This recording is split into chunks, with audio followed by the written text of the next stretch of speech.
Good evening, कैसे हैं आप लोग।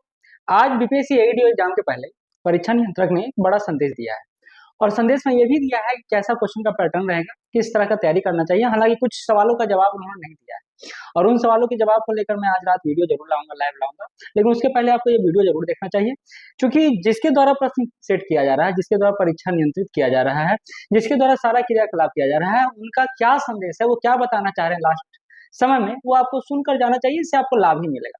तो चलिए देखते हैं और सुनते हैं कि एईडीओ के प्रश्न का लेवल कैसा रहेगा, क्या कहते हैं इसको लेकर परीक्षा नियंत्रक। धन्यवाद। ओएमआर बेस्ड परीक्षा होगी। सर, एईडीओ परीक्षा के लिए कुल कितने अभ्यर्थियों ने आवेदन किया है? ये लगभग 11,10,97,000 के आसपास हैं। 11 लाख अभ्यर्थियों ने आवेदन किया है। बिहार लोक सेवा आयोग की इस दृष्टिकोण से सबसे बड़ी परीक्षा है। तब तो फिर परीक्षा काफी टफ भी होने वाला है सर। ऑब्वियसली। सर, एईडीओ परीक्षा में जो ओएमआर शीट है, उत्तर पत्रक, उसके मूल्यांकन की क्या प्रक्रिया है?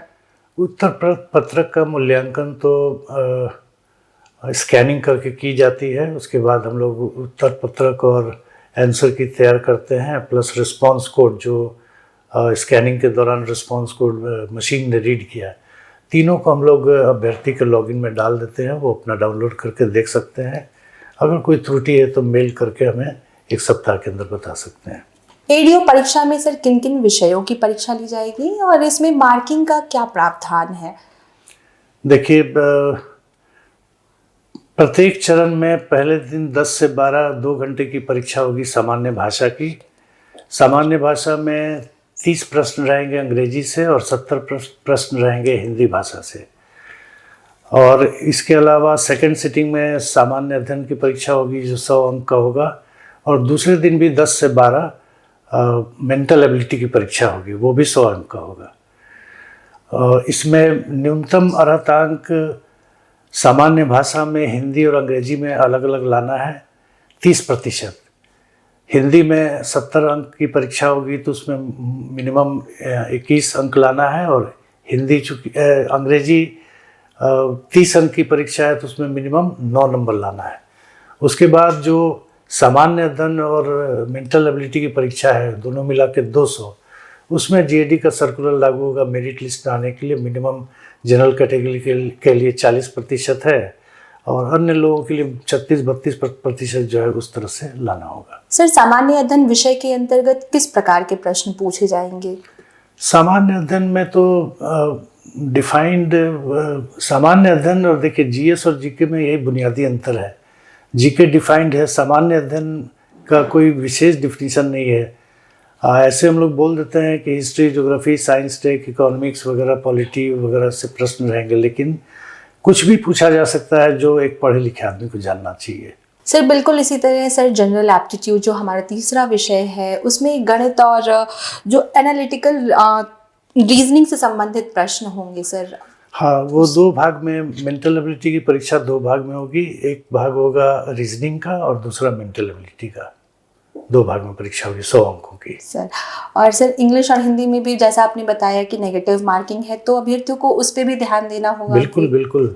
अगर आप अंग्रेजी या हिंदी में ही न्यूनतम अर्हतांक नहीं लाए तो आपकी बाकी कॉपी की तो कोई मतलब ही नहीं कि कितना भी अंक लाए, मेरिट लिस्ट में आप नहीं आ पाएंगे। सर, एईडीओ परीक्षा के जो तीनों विषय हैं उसके लिए सर परीक्षा की अवधि कितने घंटों की है? क्या है परीक्षा की टाइमिंग सर, उसके बारे में भी? पहली सिटिंग है 10 से 12 बजे की। उसके बाद दूसरी सिटिंग 2:30 से 4:30 है। 2-2 घंटे की परीक्षा अवधि है। और दूसरे दिन भी जो मेंटल एबिलिटी की परीक्षा होगी वो 10 से 12 बजे तक होगी। सर, एईडीओ परीक्षा में नेगेटिव मार्किंग का क्या प्रावधान है? एक गलती होने पर 1/3 अंक काटे जाएंगे तीनों विषयों में? हाँ, तीनों विषयों में सर। और सर, चूंकि जो एईडीओ परीक्षा है वो एमसीक्यू प्रारूप का है, तो सर ऐसे में अभ्यर्थियों को एमसीक्यू प्रारूप में किन बातों का विशेष ध्यान रखना है, किन बातों का बहुत बेहद जरूरी है ध्यान रखना, क्या क्या सावधानियां बरतनी चाहिए उनको? सबसे पहले तो है कि आपको अपना रोल नंबर अच्छे से भर देना चाहिए और उसके नीचे गोले को सही ढंग से रंगना चाहिए। कई बार ऐसे देखा गया है कि कुछ परीक्षार्थी जो है रोल नंबर या तो भरना ही भूल जाते हैं या एक डिजिट भी गलत करते हैं, तो हमें एक्चुअली परेशानी होती है। फिर भी हम उनका रिजल्ट खोज करके दे देते हैं, लेकिन हमें दिक्कत होती है रिजल्ट बनाने में उनका। दूसरा है कि आपको मल्टीपल चॉइस क्वेश्चन है, किसी एक प्रश्न का एक ही आंसर ए, बी, सी या डी होगा। आप अगर बी आंसर रंग दिए तो ध्यान रखना है कि किसी अन्य गोले में पेन का कोई दाग नहीं रह जाए, क्योंकि ये मशीन से रीडिंग होती है और उसमें हम लोग मैनुअल इंटरफेरेंस करते नहीं हैं। तो अगर कोई छोटा सा डॉट भी पड़ गया, उसको मल्टीपल रीडिंग मान करके मशीन ने रीड कर लिया, तो आपका वो प्रश्न इनवैलिड हो जाएगा। ये दो प्रमुख बातें हैं जो मुझे लगता है स्टूडेंट को ध्यान देना चाहिए। फिर तो अभ्यर्थियों को खास ध्यान रखना चाहिए कि OMR शीट रंगते वक्त किन गोलों पर जब पूरी तरीके से संतुष्ट हो तभी रखना। यदि किसी अभ्यर्थी को OMR शीट या फिर परीक्षा से रिलेटेड कोई किसी भी प्रकार की कोई समस्या हो तो सर उसको किस प्रकार से वो शिकायत का यहाँ पे क्या व्यवस्था की गई है सर आयोग की तरफ से परीक्षा आधारित शिकायत करने के लिए? देखिए, OMR या प्रश्न पुस्तिका से संबंधित कोई शिकायत है, अभ्यर्थी शुरू में ही देख लें कि उनके प्रश्न पत्र सही है और OMR शीट भी सही ढंग से छपा हुआ। अगर कोई त्रुटि नज़र आती है तो वहीं पर इन्विजिलेटर को बोल करके दूसरा उसी सीरीज़ का प्रश्न पत्र या OMR ले सकते हैं वो। रही बात की परीक्षा के संचालन से संबंधित कोई शिकायत अगर उन्हें करनी है तो हर परीक्षा के बाद हम लोग 48 घंटे के लिए माननीय उच्च न्यायालय के आदेश के आलोक में 2025 से पब्लिक ग्रीवांस पोर्टल हम लोग लॉन्च करते हैं, जिसमें परीक्षा समाप्त होने के 48 घंटे के भीतर अभ्यर्थी एफिडेविट के साथ अपनी शिकायत उस पर अपलोड कर सकता है और संबंधित जिला पदाधिकारी 72 घंटे के अंदर उस शिकायत का जांच करा करके अपलोड करते हैं कि क्या फलाफल पाया गया। इस परीक्षा के लिए 15 तारीख से लेकर के 23 तारीख तक पब्लिक ग्रीवांस पोर्टल, चूँकि ये लगातार 3 फेज में परीक्षा एक दिन गैप करके, तो 15 तारीख से 23 तारीख तक लगातार पब्लिक ग्रीवांस पोर्टल खुला रहेगा। परीक्षा केंद्र पर अभ्यर्थियों के लिए किन नियम और निर्देशों का पालन करना अनिवार्य होगा सर? 2-3 चीज़ का अभ्यर्थी ध्यान रखें। पहला तो है कि कोई घड़ी वड़ी पहनकर नहीं जाएं, घड़ी बिल्कुल अलाउड नहीं है, स्मार्ट वॉच भी अलाउड नहीं है। दूसरा है कि 2 घंटा पहले परीक्षा केंद्र पर पहुंच जाएं। देखिए, परीक्षा शुरू होने के चाहे फर्स्ट सिटिंग हो या सेकेंड सिटिंग हो, 1 घंटा पहले स्ट्रिक्टली एंट्री बंद कर दी जाती है। कई बार ऐसी शिकायतें आती हैं कि एंट्री बंद होने के 1 या 2 मिनट बाद भी अभ्यर्थी पहुंचे तो उन्हें अंदर जाने नहीं दिया गया। तो मैं सभी अभ्यर्थियों से अनुरोध करूंगा कि प्रथम सिटिंग जैसे 10 बजे है तो हर हाल में कितना भी विलम्ब हो तो 8:45 तक सेंटर पर पहुँच जाए। दूसरी चीज़ है कि एडमिट कार्ड 2 कॉपी में ले जाना है। 1 कॉपी तो अभ्यर्थी अपने पास रखता है, दूसरी कॉपी पर उनका मैनुअल अटेंडेंस बनता है। बायोमेट्रिक की सुविधा के बावजूद मैनुअल अटेंडेंस बनता है। बायोमेट्रिक की सुविधा जैसे पिछली एक परीक्षा में कई जगह कुछ मशीन की गड़बड़ी के चलते बायोमेट्रिक समय पर नहीं हो पाया, तो कुछ अभ्यर्थियों को चिंता हुई कि उनका अटेंडेंस बना या नहीं बना, तो इसलिए हम लोग मैनुअल भी अटेंडेंस बनाकर, एडमिट कार्ड में ही अटेंडेंस का प्रावधान रहता है, मैनुअल भी बना कर रख लेते हैं। एक और चीज़ अभ्यर्थी को देख लेना चाहिए कि जब एडमिट कार्ड डाउनलोड किया है तो चूँकि रियल टाइम में हम लोग फोटोग्राफ कैप्चर करते हैं फॉर्म भरवाते समय, तो प्रिंट आउट कहीं धुंधला तो नहीं है। अगर वैसा धुंधला प्रिंट आउट है तो अलग से साफ फोटोग्राफ अभ्यर्थी अपना नवीनतम साफ फोटोग्राफ ले करके जाएं, ये उनके हित में अच्छा रहेगा।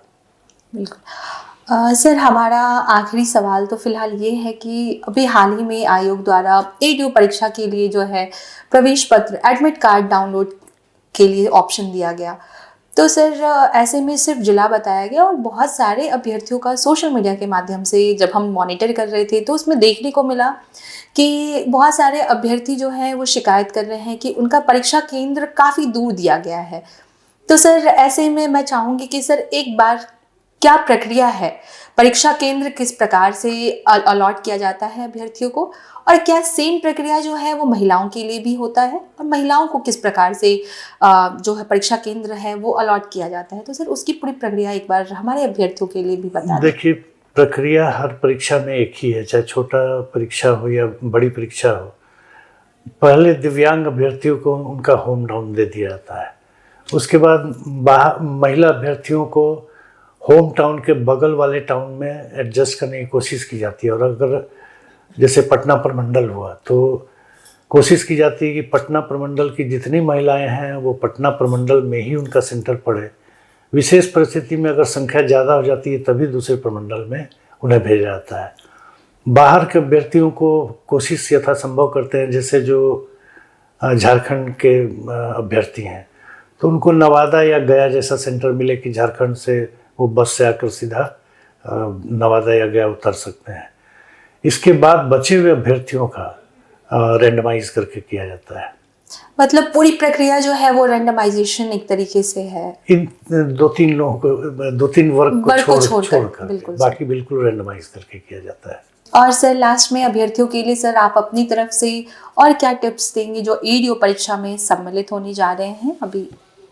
मैं तो यही कहूँगा कि समय पर परीक्षा केंद्र पहुँचे। अब समय कम है, पढ़ाई मैंने जितना ज़्यादा रिवाइज करना हो कर सकें तो करें।